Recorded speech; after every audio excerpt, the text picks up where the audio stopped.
Hare Krishna, dear devotees, please accept the humble obeisances of Brother Siddhartha Krishna Prabhupada, all brothers assembled Vaishnavi devotees.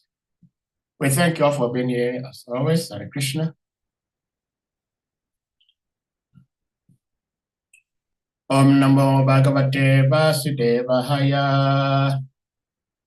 Om Namo Bhagavate Vasudevaya. Om Namo Bhagavate Vasudevaya. Narayanam Namaskrityam Naram Chaiva Narottamam Devim Saraswatim Vyasam Tato Jayamudiraye Nashta Prayesh Abhadresho Nityam Bhagavata Sevaya Bhagavati Uttamashloke Bhakti Bhava Tenaishtike. Hare Krishna.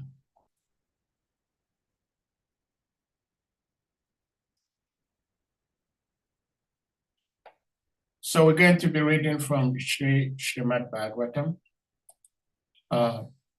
Canto 3, Chapter 9, Text 43 and 44. And this will be the last verse for Chapter 9, Text 44. 43 has no purport, so we'll read the Sanskrit, the translation, and then we'll move on to the next verse, which is 44. Sarva Vedama Yenedam Atmanatmatma Yonina Rajaha Shri Jayata Purvam Yaschamayi Anushirate.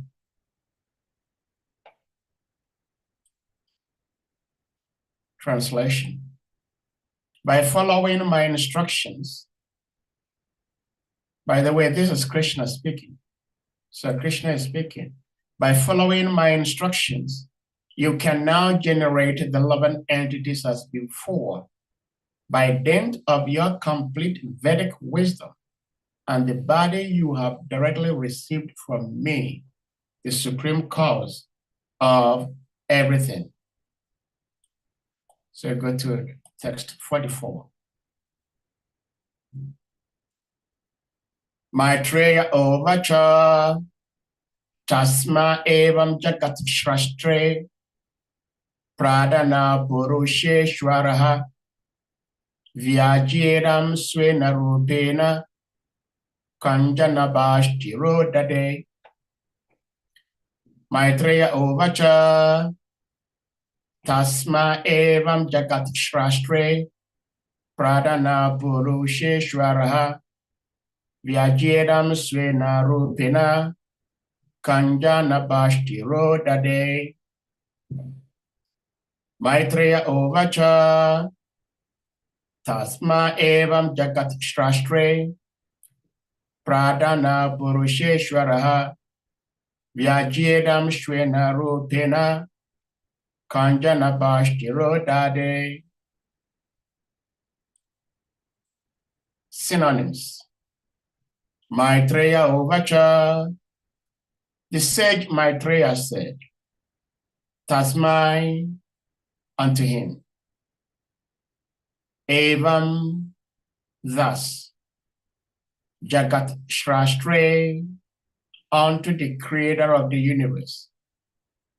Pradana Purusha Ishwara, the primeval Lord, the personality of Godhead.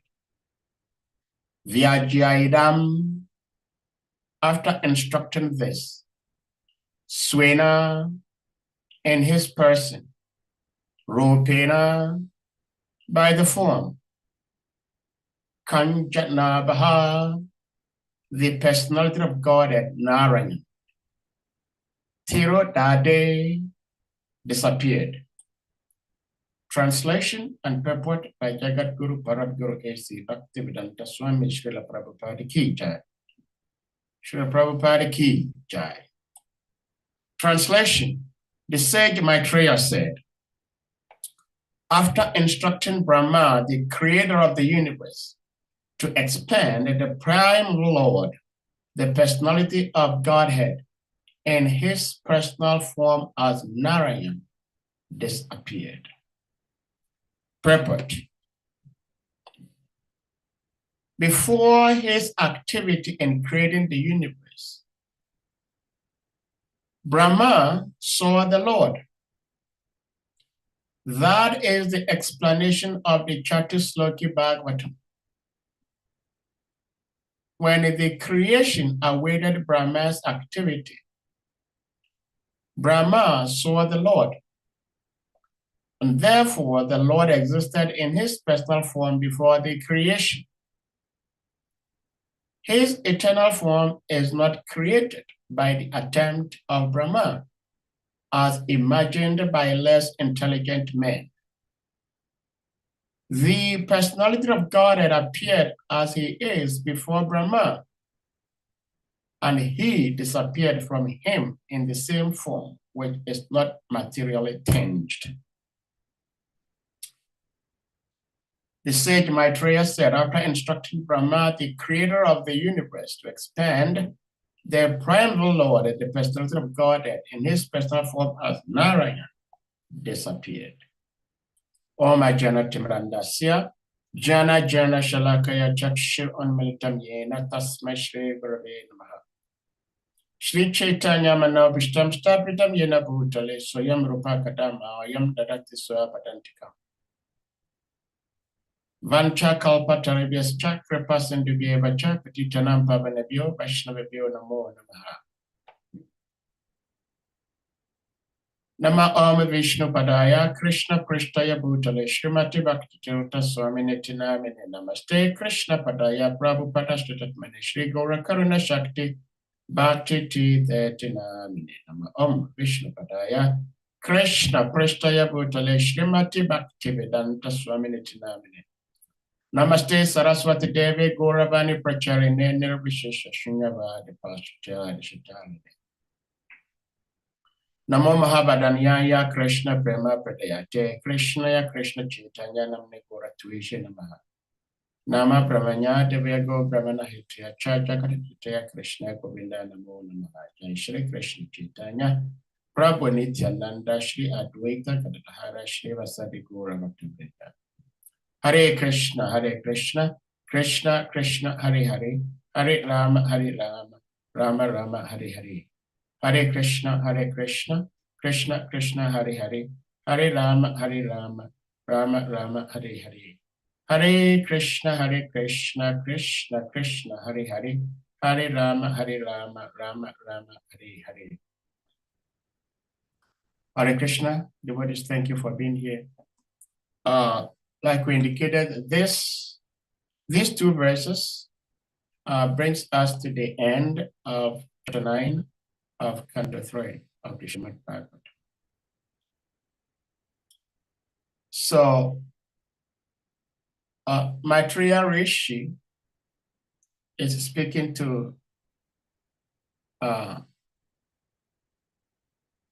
about Lord Brahma, I should say.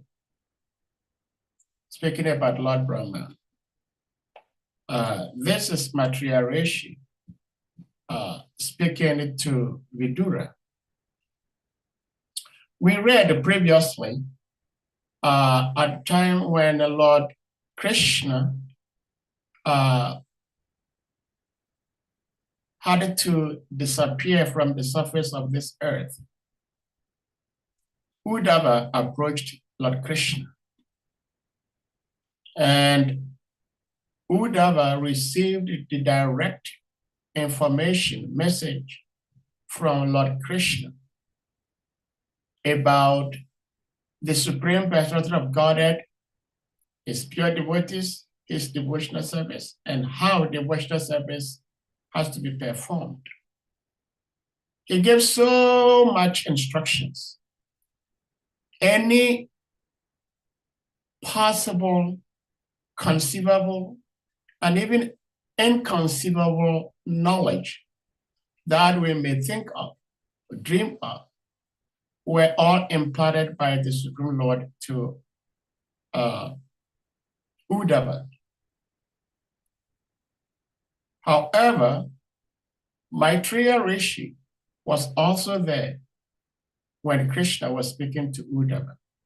So he also, directly or indirectly, was receiving the same messages from Lord Krishna directly.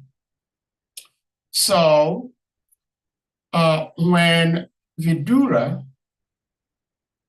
wanted to leave the assembly hall of Dhritarashtra,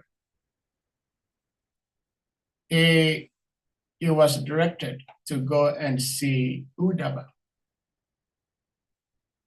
But because Uddhava was a younger personality before Vidura, he thought it wise that it would not be appropriate for me, Uddhava, to instruct Vidura. Therefore, Uddhava directed Vidura to go and see Maitreya Rishi. And then Maitreya Rishi instructed him. And in fact, this same Maitreya Rishi also instructed Maharaj Yudhishthira. So in the Vedas, there is a particular scripture called Dharma Shastra.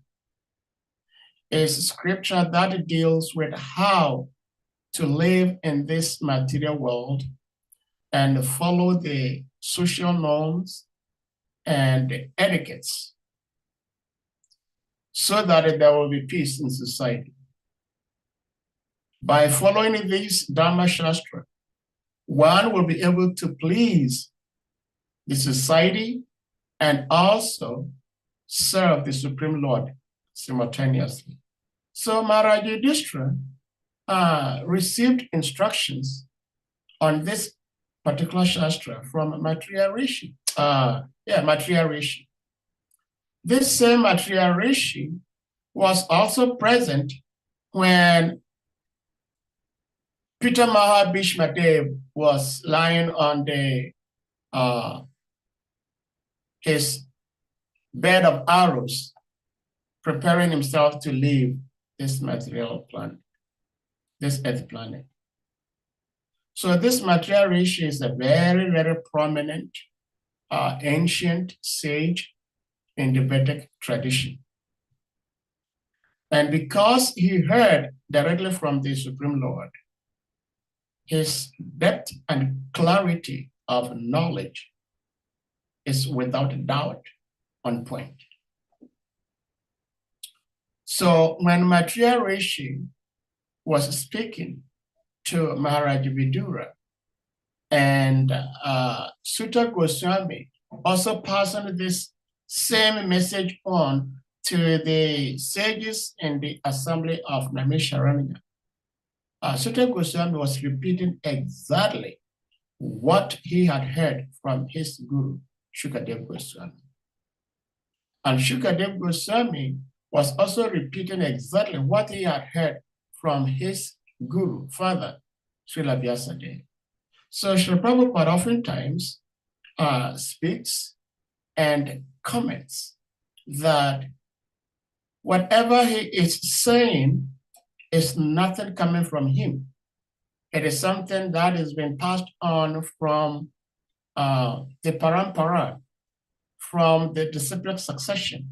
The spiritual master teaches the knowledge to the disciple learns from the instructions given by his spiritual master.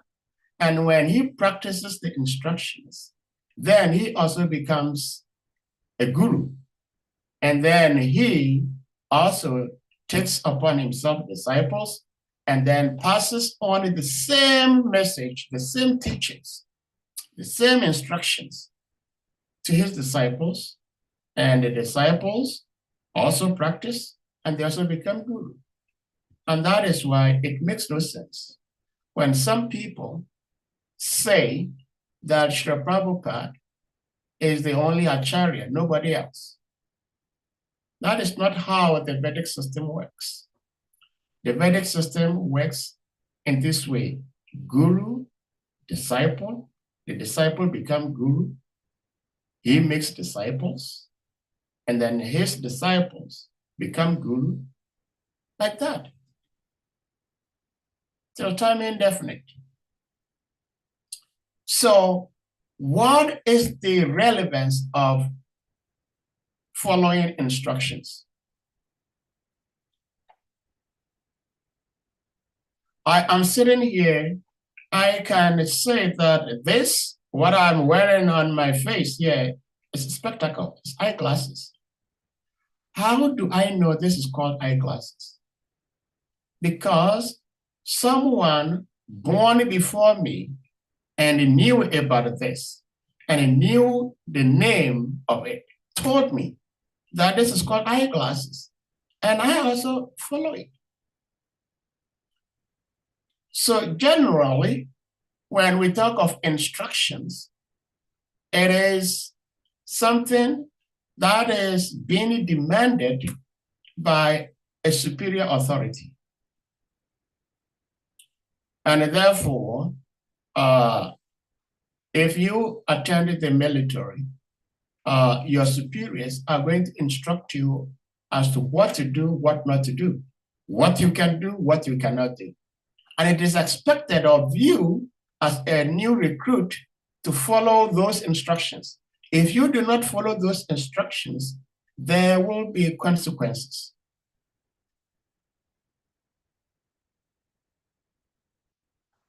The Vedic teachings give instructions because the Vedic teachings, the Vedic scriptures, are masters, and they are passing on instructions, guiding the disciples what to do, what not to do. And therefore, if we disregard the instructions given by the scriptures, we have to suffer. Sometimes one may advise, like I said, Hamsaduta, I will advise you that you make sure that you wake up early morning and then you do some good meditation. You sit down, you go deeper into yourself, and then you think about the Supreme Lord. You think about his pastimes with the gopis, his pastimes with the Pandavas, his pastimes with Duryodhana,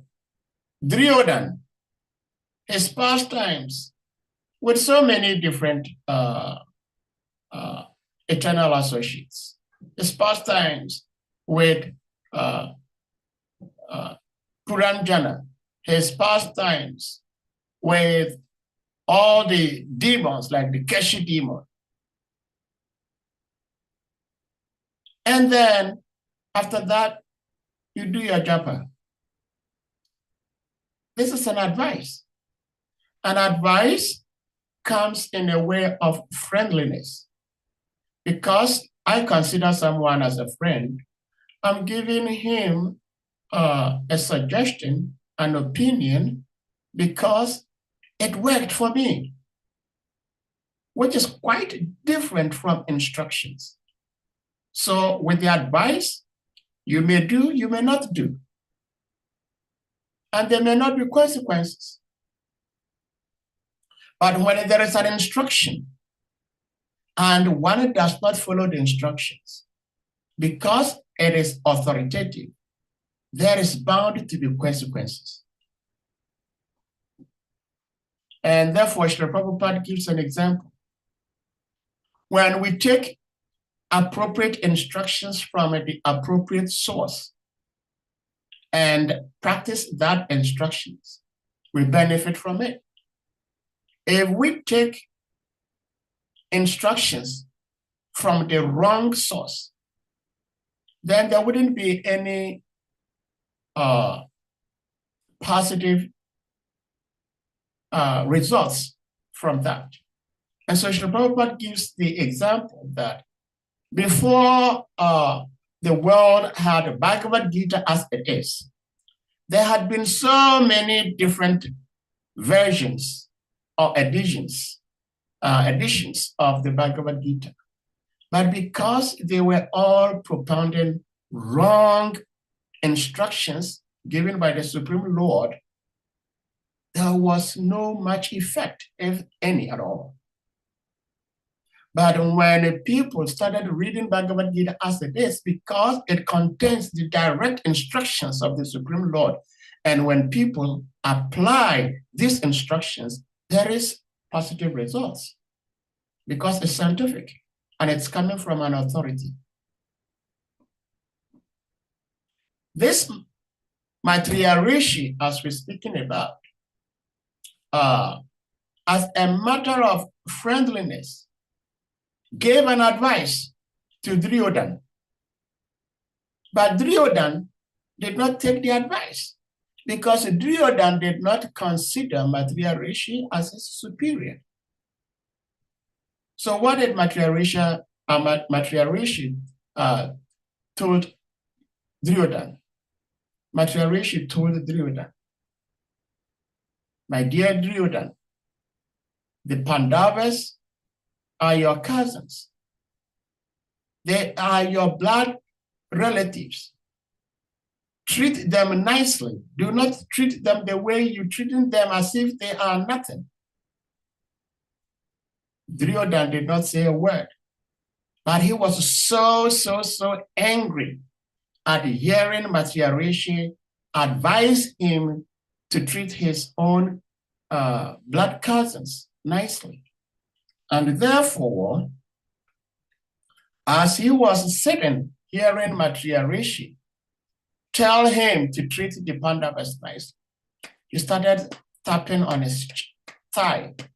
You know how sometimes someone gets so mad, so angry, he'll be sitting, not saying a word, but his mouth will be quivering, his eyes turned red, and then he'll tapping the thigh.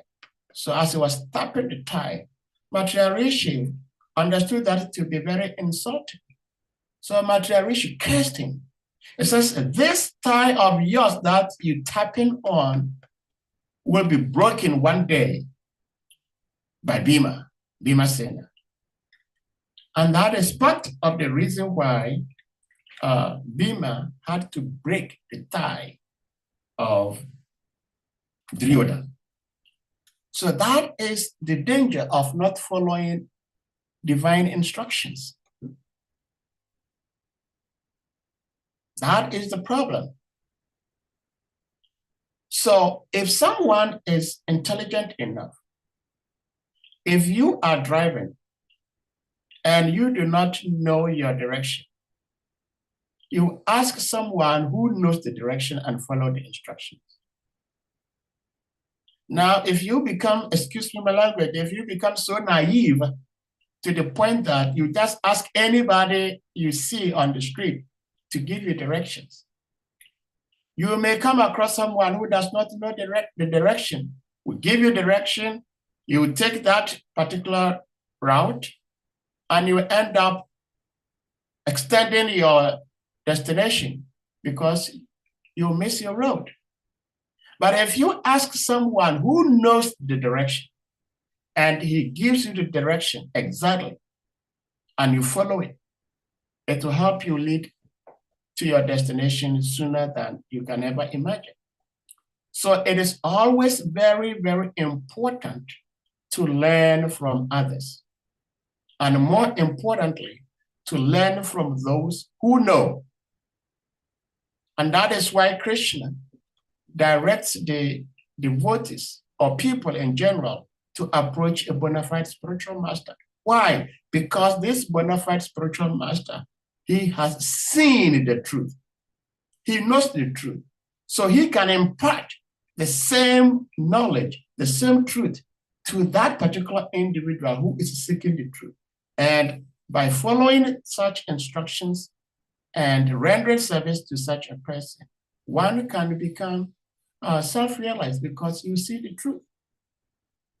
Therefore, in the Sanskrit and Vedic tradition, there is a prayer that, please, Lord, lead me from darkness to light. We're all born in the darkest region of ignorance. We're all born ignorant. What's the name? Ganga Prasad Prabhu spoke yesterday, and he said the same thing. No one was born experienced in anything. We're all born ignorant, but we have the opportunity to learn. Lord Krishna, in text 44, I should say, 44, which is the last verse, Lord Krishna was speaking to Lord Brahma directly. And Lord Krishna was telling Lord Brahma that with the Vedic wisdom you have acquired and in the body you've gotten from me, you will be able to create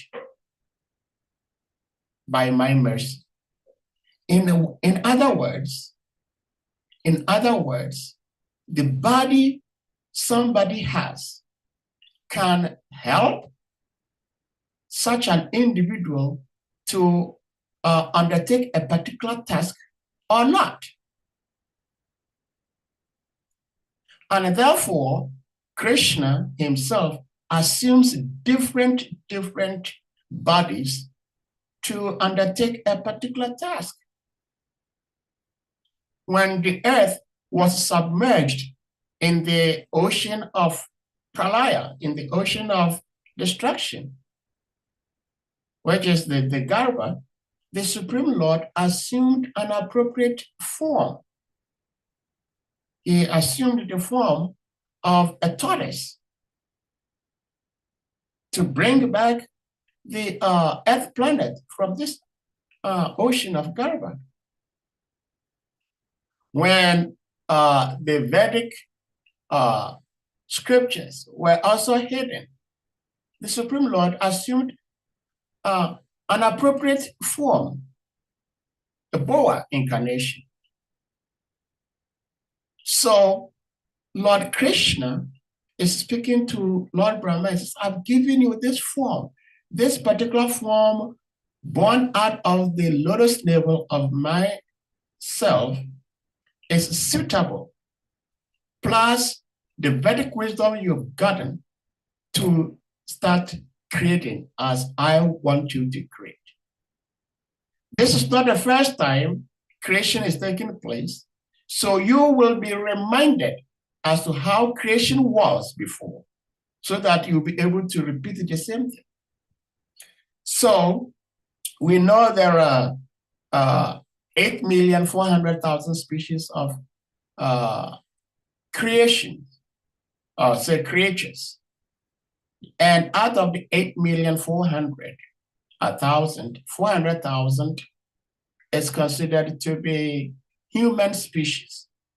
And this human species is so well designed by the Supreme Lord that once a soul is awarded this body called the human body, it is to be used as a bridge to cross from one bank of the ocean, an ocean of nations, an ocean of mysteries, which is the material creation, to enter into the spiritual world, which is Vaikuntha. So this human body given to us is so suitable to engage in the service of the Lord and transport ourselves back to Godhead. Now, if one becomes so stubborn and so unfortunate not to use this body given to this particular living entity, plus the Vedic wisdom we receive in every day, some of us are very fortunate.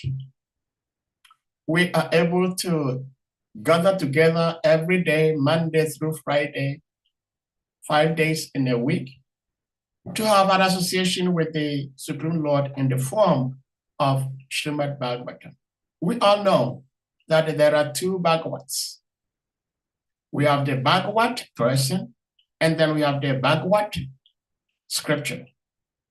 So we are fortunate we're interacting with Krishna as a person in the deity form, And then we are also associating with the Supreme Lord in his form as the Srimad Bhagavatam. And so we have this human body, which is very ideal, is the same human body that Lord Brahma had. We should remember that even though Lord Brahma is a subtle being, but he is also human. There are different species of humans. So when it comes to trying to broaden the human species, the demigods are also considered humans. So the demigods are the angels, the archangels, they are all humans.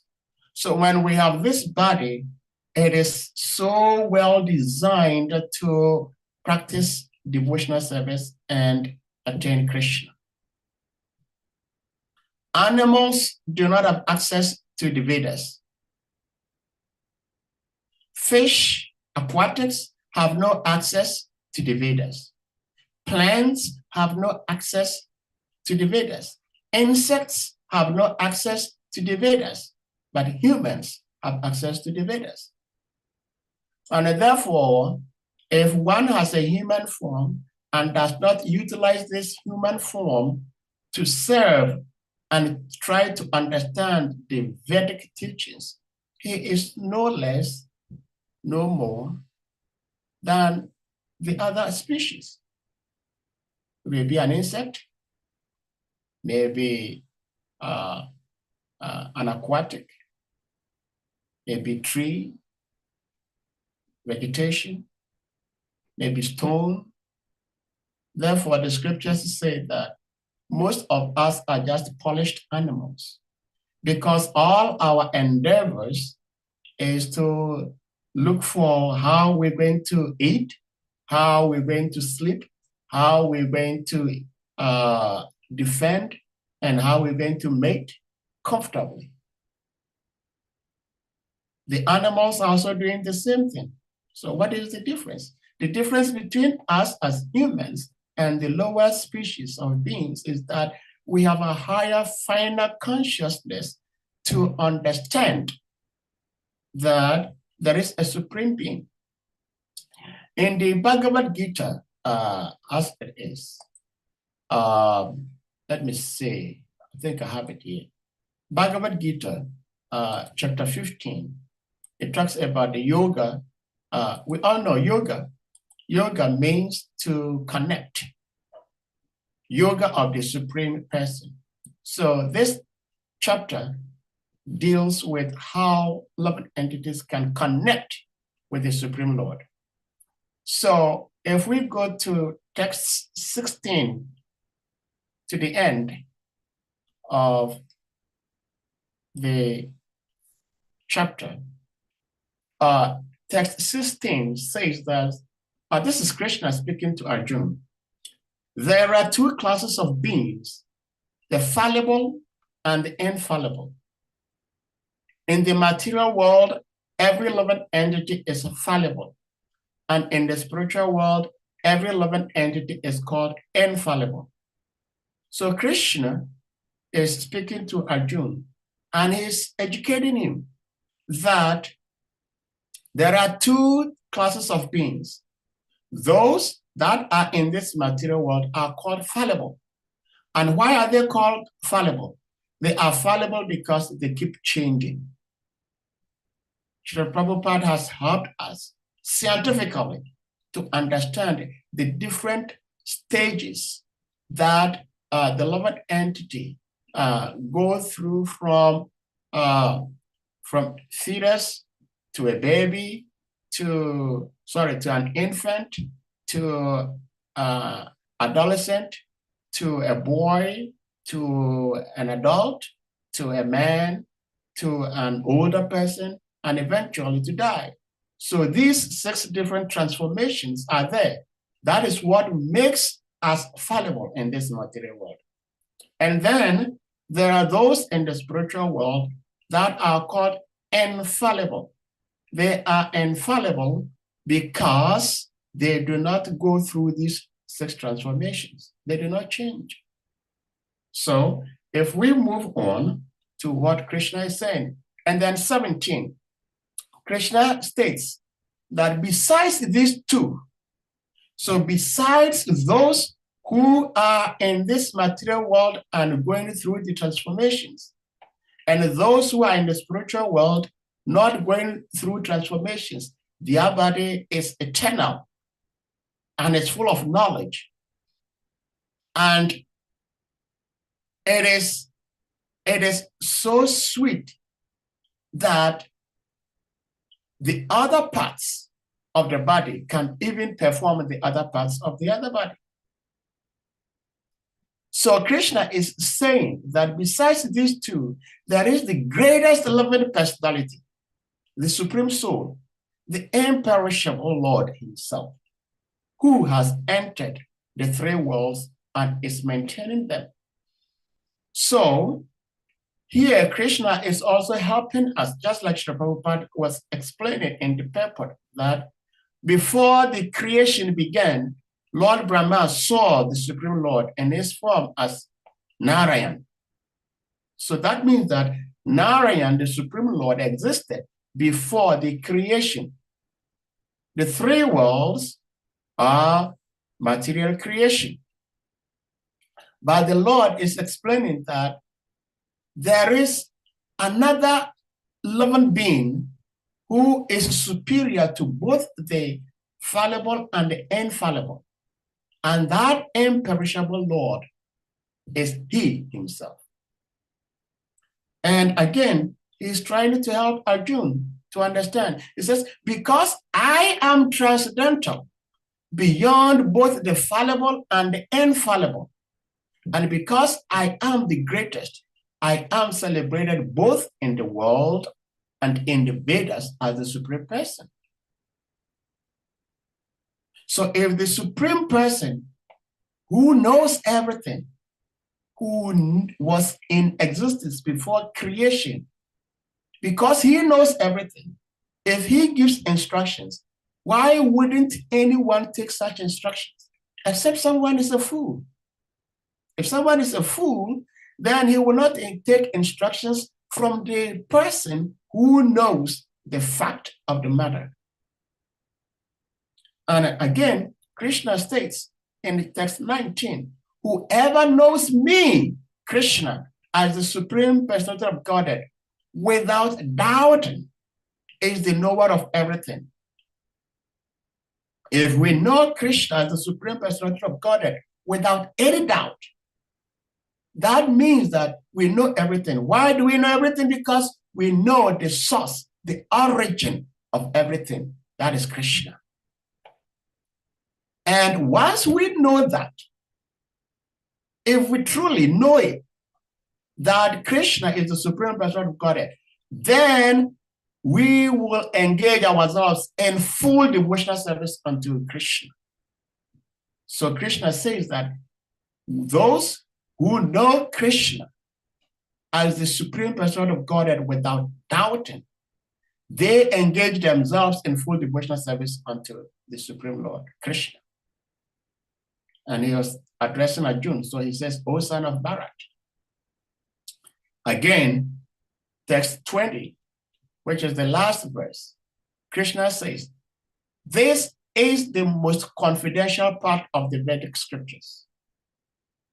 The most confidential part of the Vedic scriptures is knowing who the Supreme Personality of Godhead is. And once one knows who the Supreme Personality of Godhead is, one would engage himself in his devotional service.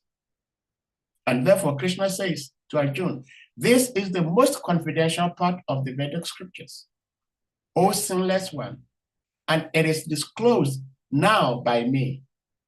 Whoever understands this will become wise, and his endeavors will know perfection. So this is the guarantee Lord Krishna is giving to all of us.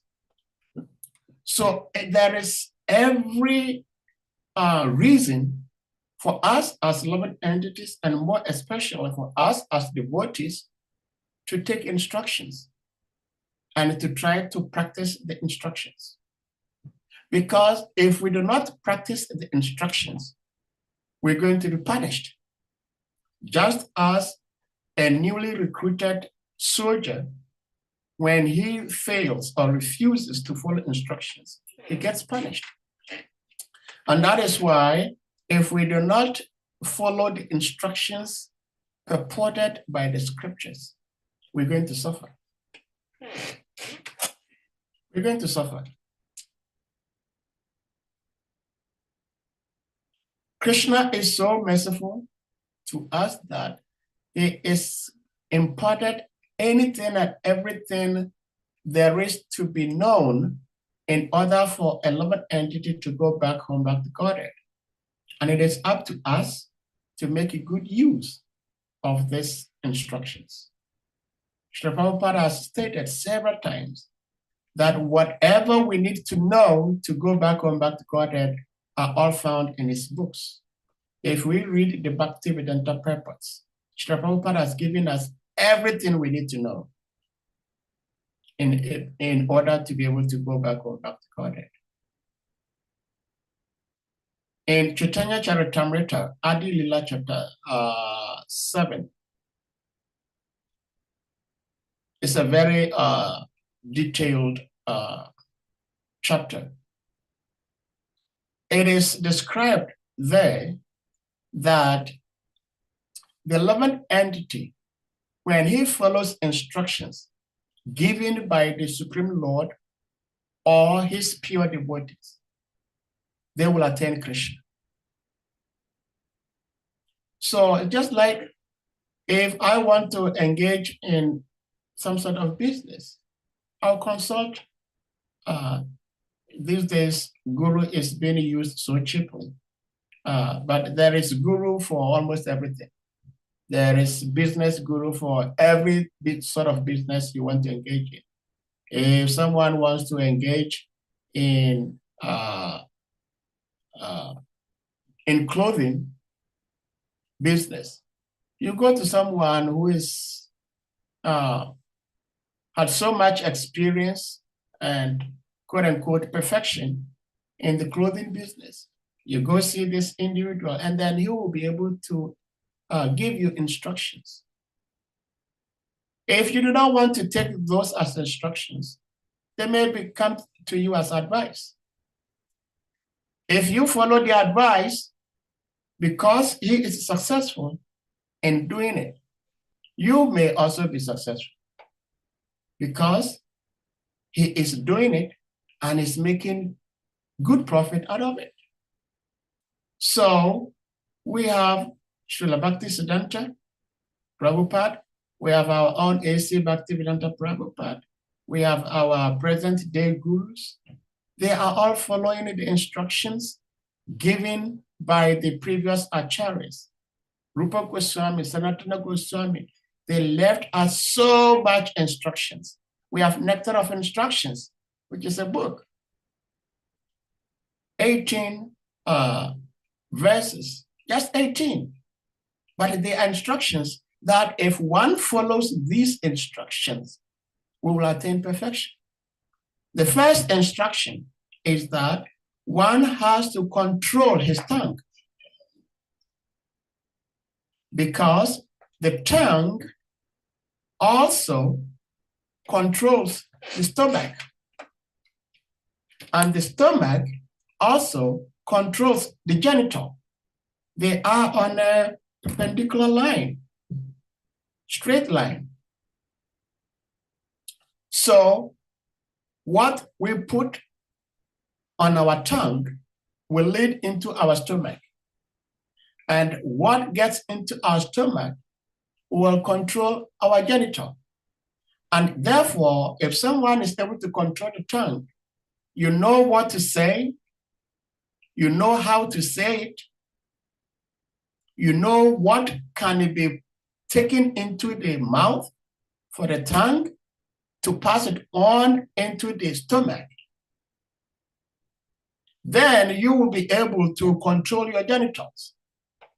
If we know how words should come out of our mouth, we're not going to agitate our genitals. If we do not talk nonsense, we're not going to agitate our genitals. If we do not eat nonsense, we're not going to agitate our genitals.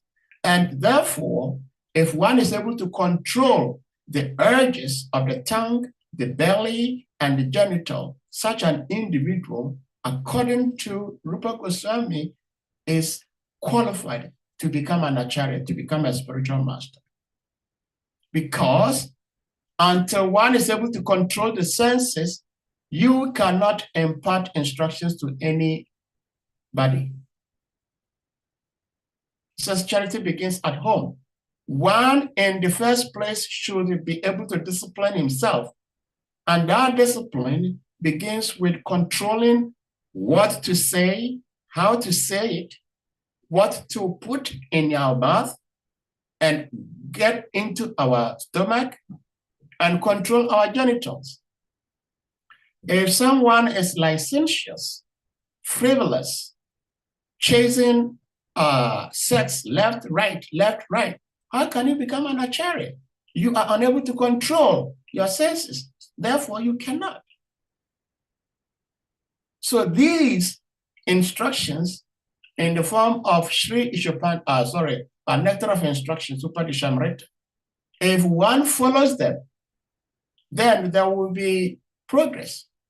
If one does not follow these instructions, and we think we can eat anything, we can speak anything, and we can have an affair with anybody else at any time, then we cannot progress in our spiritual life.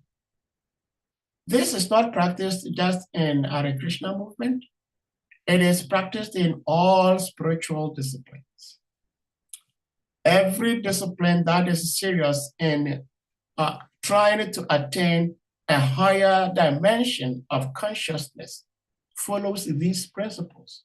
They control what they say, they control how they speak, they control what they eat. They do not eat anytime, anyhow, anywhere.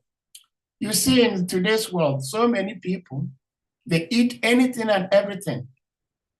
And almost every 1 hour, every 2 hours, they have something in their mouth, eating. That cannot help any individual to become a very strict, serious spiritual seeker.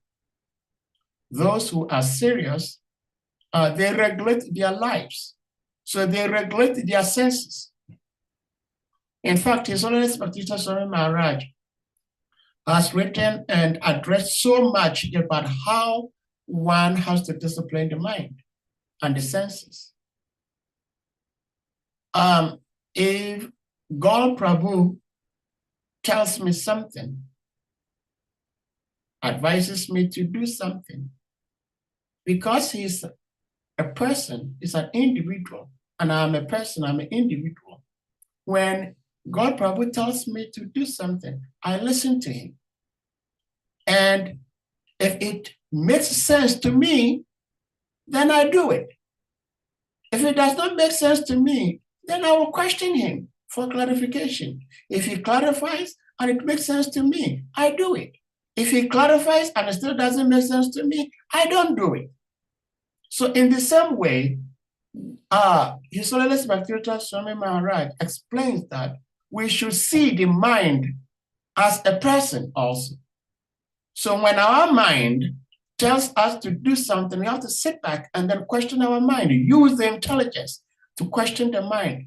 Why are you asking me to do this? Why are you asking me to say this? Why are you asking me to say it this way?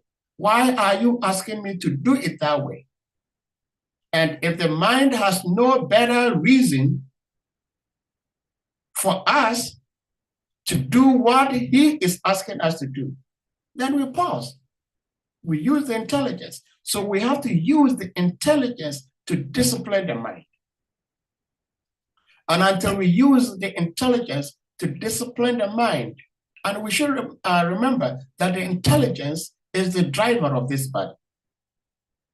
If we do not use the intelligence to question the mind, to properly understand why we need to do what,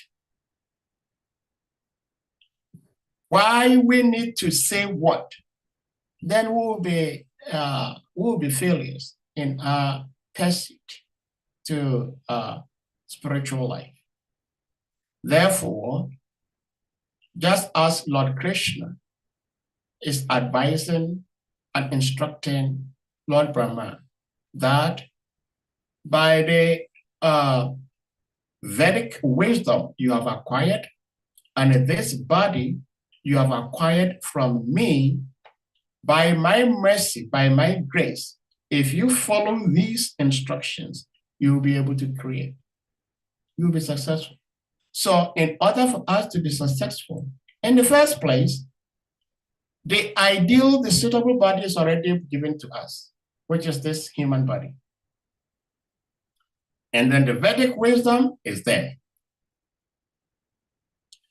The Vedic wisdom is there. We have to practice it to become wise. Those who practice wisdom, they become wise people. So the Vedic wisdom is there. It will not help us until we become wise men.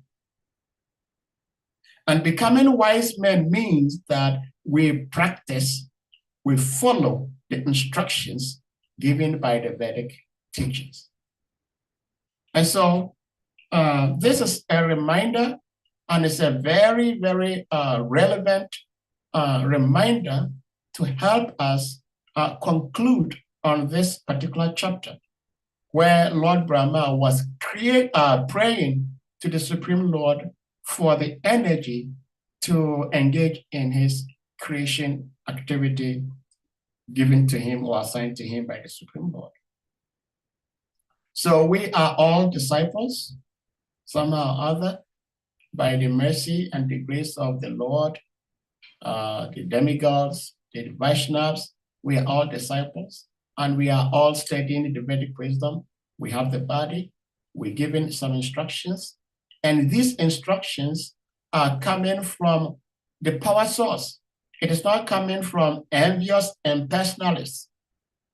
And like I said, Chaitanya Charitamrita, Adi Lila chapter 7, Srila Prabhupada explains that Shankaracharya spoke on the Vedic teachings, but those who followed those teachings could not see or meet Krishna. Why? Because they are false teachings. They are false instructions. Now, we cannot blame Shankaracharya himself, because Shankaracharya was just following the instructions of the Supreme Lord.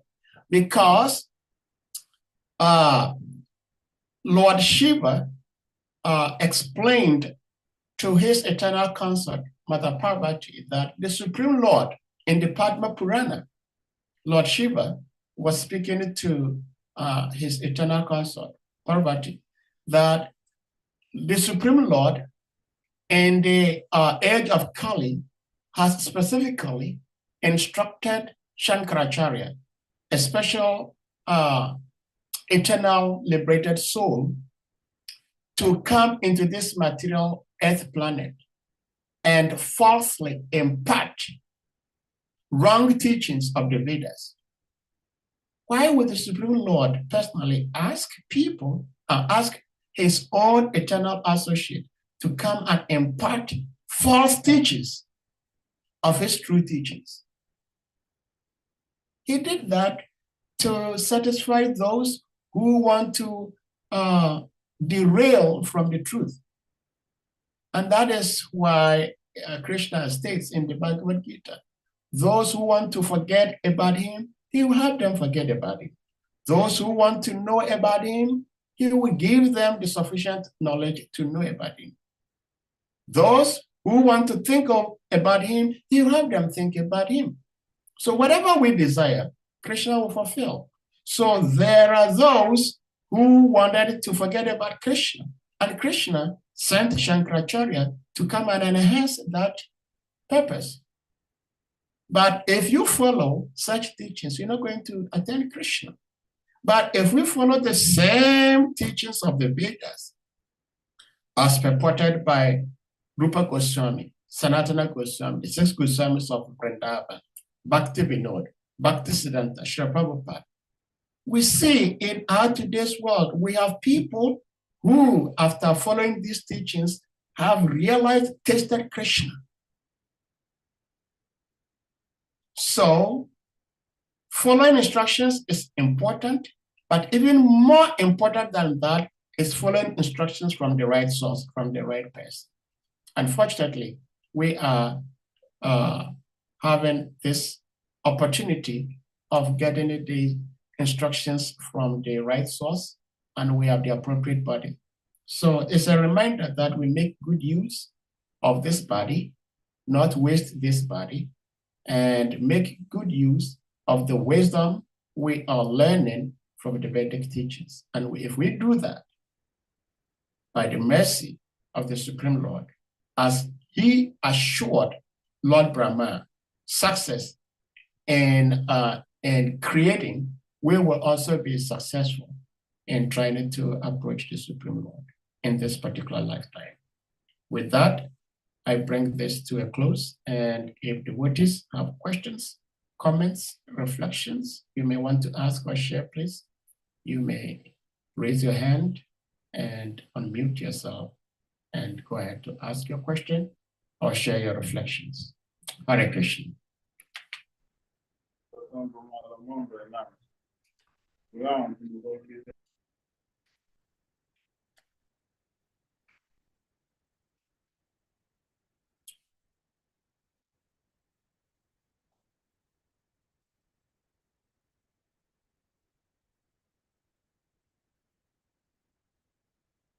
Well, Hare Krishna, thank you all devotees. Today is Thursday, tomorrow is Friday. Tomorrow will be the last day of the busy week. I think, I don't remember, but we have one devotee speaking. Yes. Oh, Hare Chakra Prabhu, please you may unmute.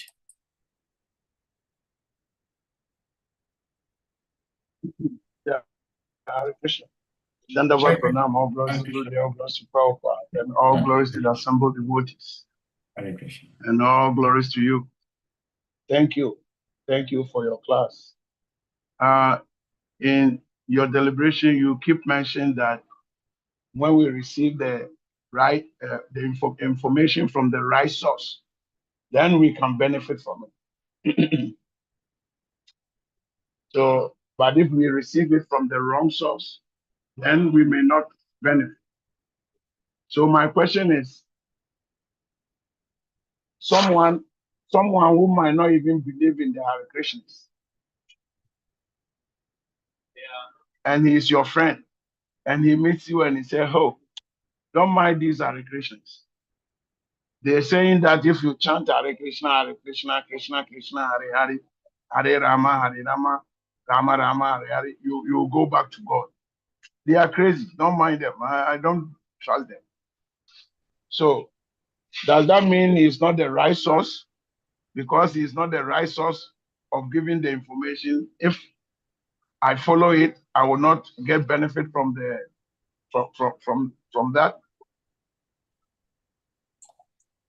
Of course. I remember one time, of course, you were there at Chakra Prabhu.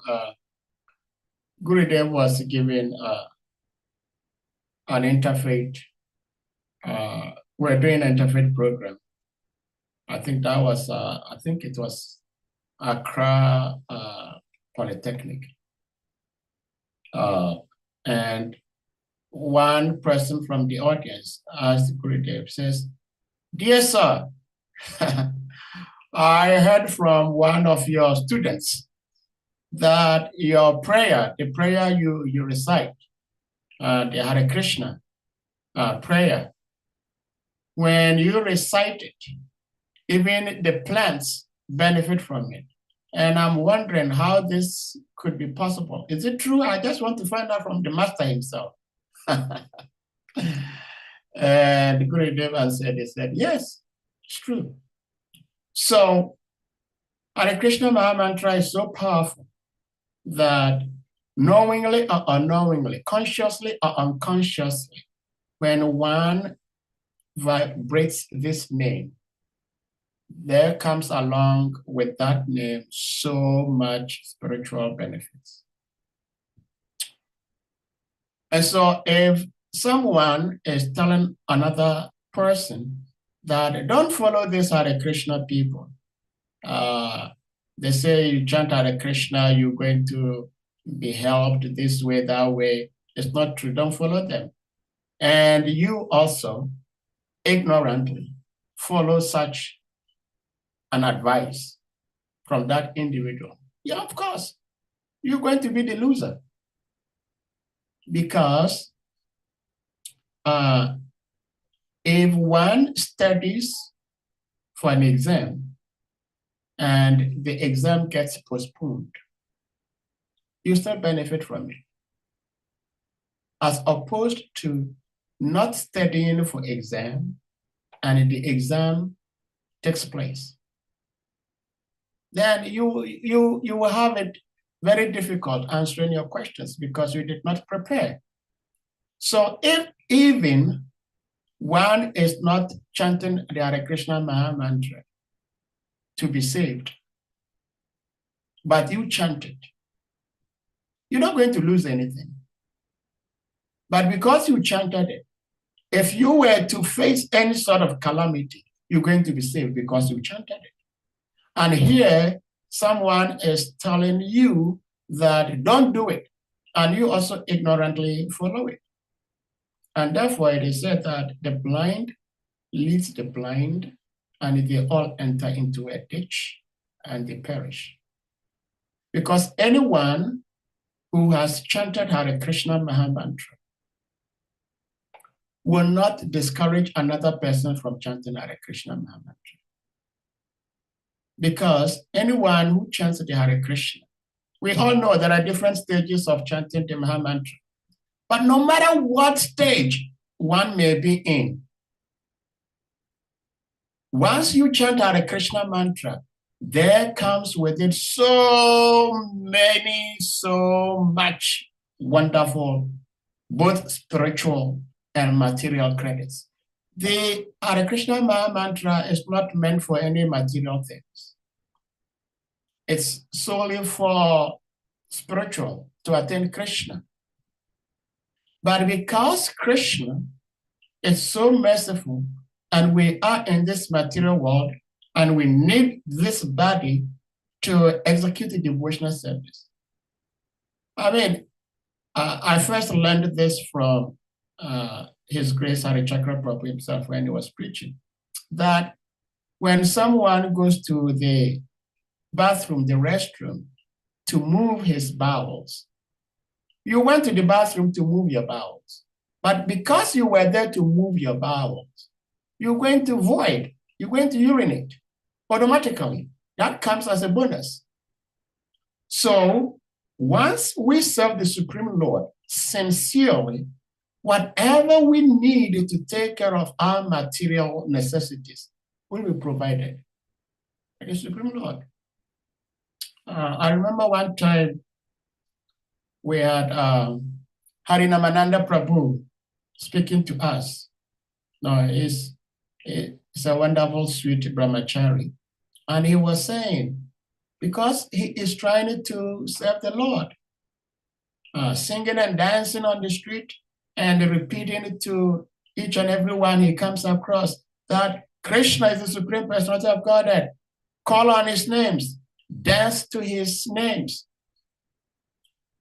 One time at the airport, one of the officials looked into his passport and says, "Man, what do you do? How are you able to travel to all these different places?" And here is someone who doesn't, excuse me to say, work to earn money. How is he able to travel to all these different countries? There are so many people who are working so hard, they can't even travel from point A to point B in their own city.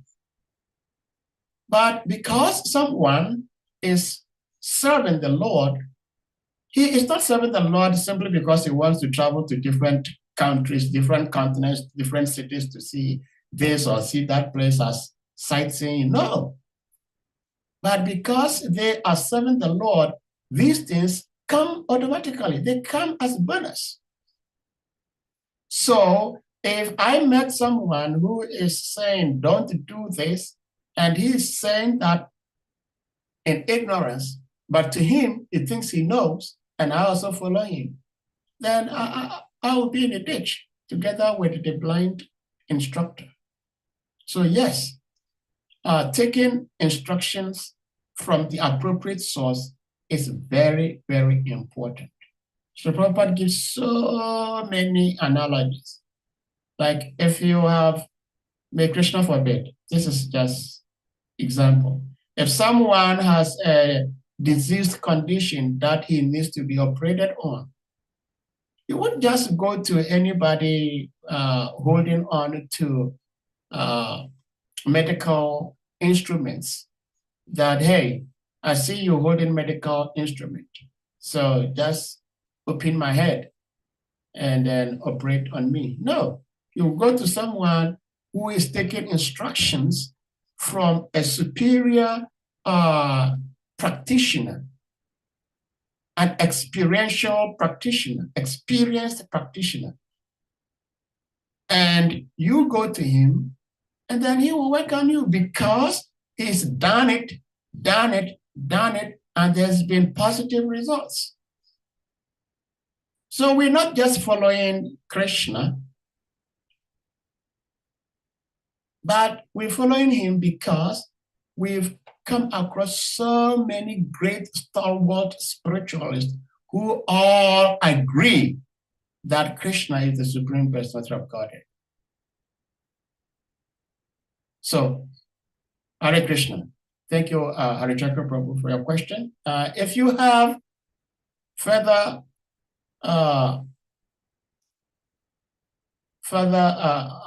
information to add to the same question, please, you may do that. If anyone wants to do that, you may. If you have some questions, some reflections, you may do that. And then we'll bring this to a final close. No, my question was, even though this guy is not the right person to instruct me, but if I follow and chant the Maha Mantra, like he's saying that these people are saying, if you chant it, you go back to God, and I chant it, am I not going to get the benefit? Yeah. No, he is bona fide. The only reason why he is bona fide, we may say, or we may think that this person does not even practice Hare Krishna. He does not do. What makes one an authority is repeating the truth. So at the very moment, the individual, even though he may not be practicing, but as long as he repeated the truth, automatically is an authority.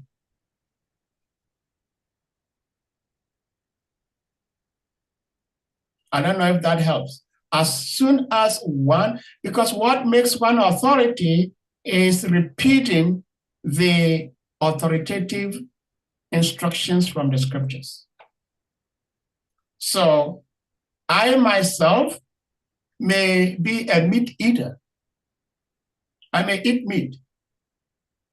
And I'm eating meat because I have difficulty giving it up. But I know that is the right thing to do. But I'm having difficulty giving it up. And so when I meet another person and I tell that person that meat eating is dangerous, don't do it. And this person follows. At that material moment, even though I myself am a meat eater, but I become an authority because I am repeating what the scriptures are saying. So if someone does not practice Krishna consciousness and tells another person that if you chant Hare Krishna Maha Mantra, it will have so much spiritual benefit for you, and you do it, and you truly get such spiritual benefits, that individual is an authority, bona fide authority. And what makes him bona fide is because he repeated what the scriptures say, what the previous archers have stated. The other way around is if I claim to be following, practicing Hare Krishna, and I tell somebody that, why do you have to chant Hare Krishna mantra? Yeah, you can. God has unlimited names. Everything belongs to Krishna. So even tennis ball is also Krishna. It's God who has manifested himself like that. So if you're in love with tennis ball, you can just call on tennis. I'm not an authority, even though I profess to be practicing Krishna consciousness, because there is nowhere in the scriptures where it states that just by calling on a tennis ball, you attend Krishna. But it's abundantly evident from the Vedic scriptures, not just Vedic, all bona fide scriptures, the Bible, the Quran, they all say, anyone who calls on the names of God shall be saved. So this is authority. So anytime someone repeats what the truth is, that individual at that particular moment becomes the true speaker. Hare Krishna. Hare Krishna. Thank you. Okay, thank you, Prabhuji.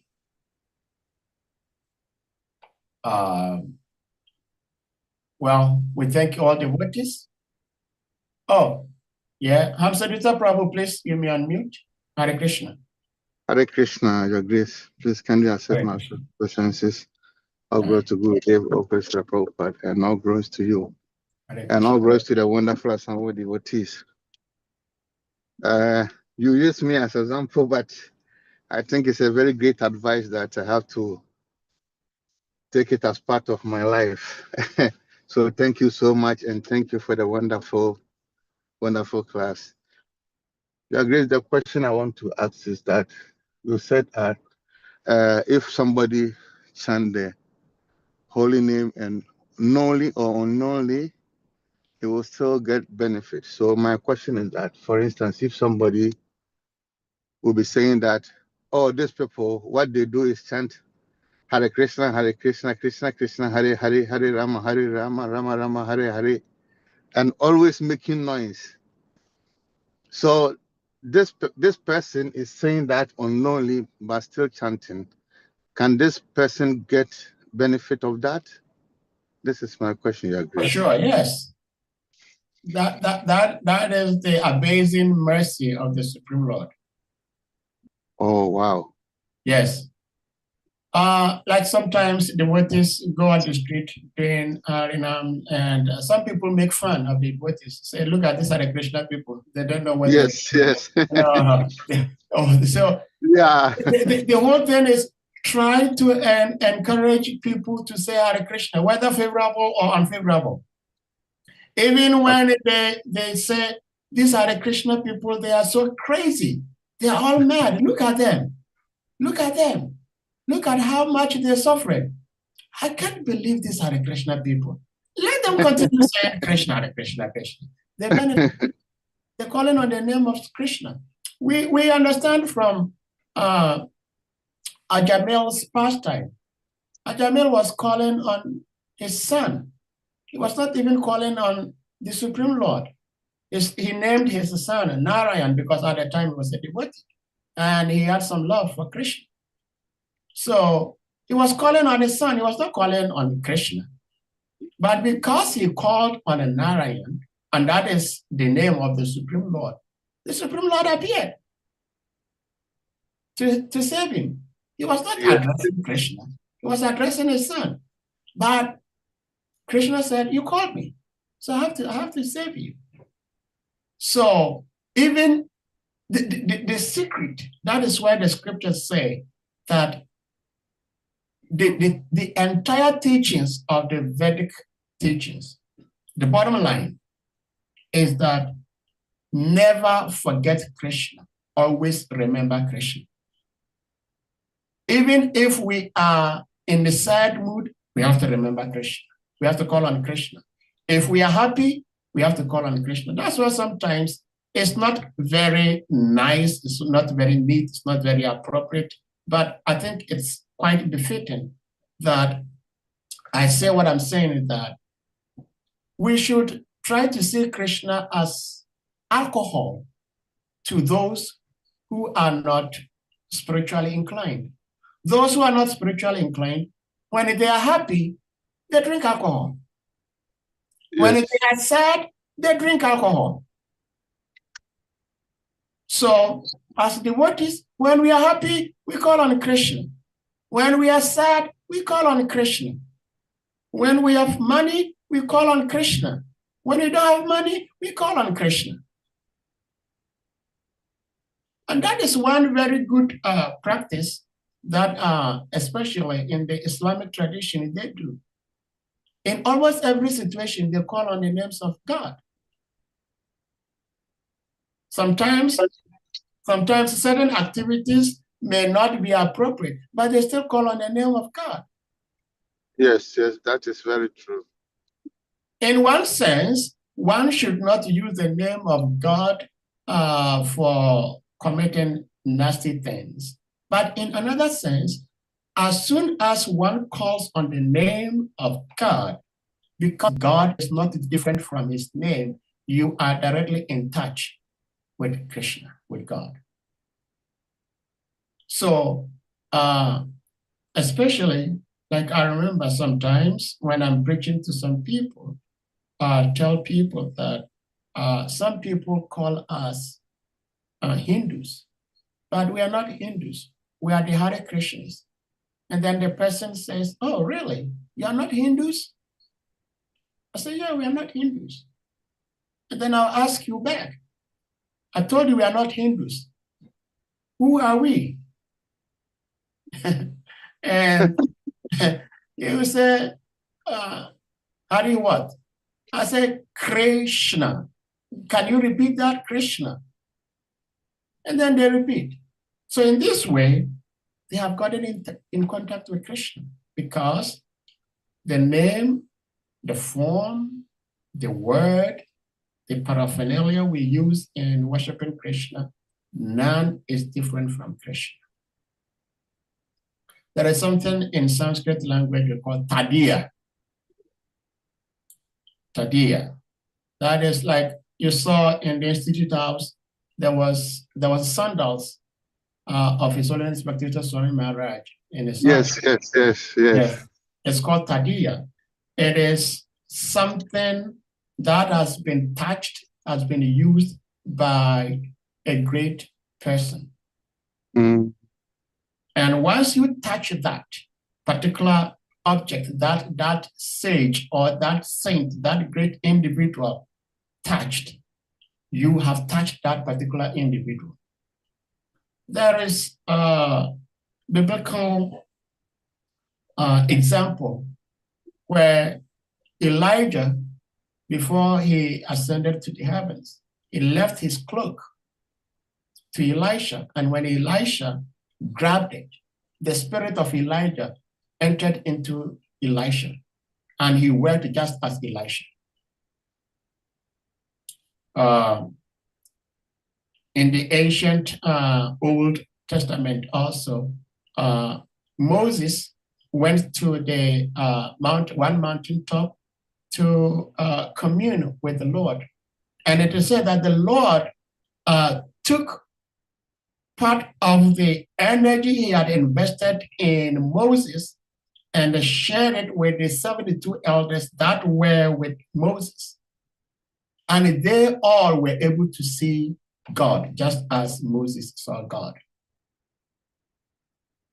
In the New Testament also, Paul was also using something like a handkerchief, and he was able to divide the handkerchief and share it amongst some of his followers, and they also had the same powers that he had.